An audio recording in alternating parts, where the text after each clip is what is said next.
हाँ, आपने 4 में 4 मेरे सुन लिए और कह दिया कि उन्होंने हमसे ऐसे कहा था कि ऐसे थे बाबा साहब। अरे तुम खुद भी जानो पहले उस चीज़ को कि हाँ, बाबा साहब वास्तव में ही ऐसे थे।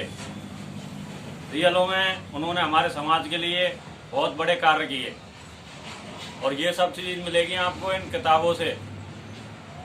किताबें, बुक्स मंगवाओ आप, अम्बेडकर की, बौद्ध धर्म की, जो भी ये बौद्ध के वो होते हैं, बौद्ध धर्म की मीटिंगें होती हैं उनकी, उनमें आते हैं जो बौद्धिस्ट होते हैं और वो बनते जी आते हैं, उनके पास होती हैं वो किताबें। तो उसके अनुसार वो आपको बताएंगे। उनमें वो किताबें वो बेचते भी हैं, 10-10, 20-20 रुपए की किताब आती हैं वो। उन्हें आप पढ़ेंगे धीरे धीरे तो आपके अंदर और आग बढ़ेगी। धीरे धीरे जब ये आग बढ़ेगी तो एक आग, आपको पता है, एक दिया पूरे घर में उजाला करता है।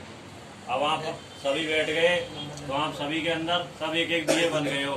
धीरे धीरे यही दिए और घरों में दिए जलाएंगे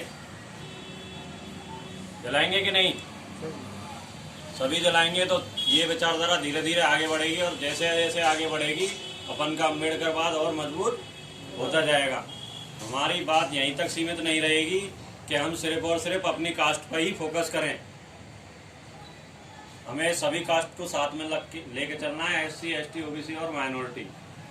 हालांकि वो हमारे विरोधी हैं सभी, लेकिन हमें सभी को साथ में लेके चलना है, उनको समझाना है इस बारे में। कोई भी एक बार में नहीं मानता है कि हाँ भगवान नहीं है, लेकिन वो प्रूव करना पड़ता है कि हाँ नहीं है। जैसे कि अभी मेरी शादी हुई थी कुछ दिन पहले, अगर उसमें मैं कोई देवी देवता को भूल जाता तो 100% कोई ना कोई बुरा काम होता है कि नहीं होता है?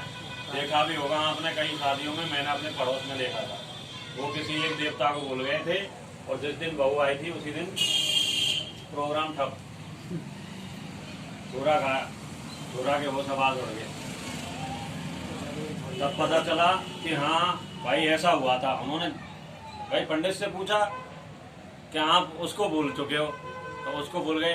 तो उस दिन से मैंने माना कि देवी देवता इसलिए है कि मतलब घर वालों का, उनको इसका मतलब खुशी नहीं हुई। तो ये बात वहाँ उनको बतानी पड़ती है कि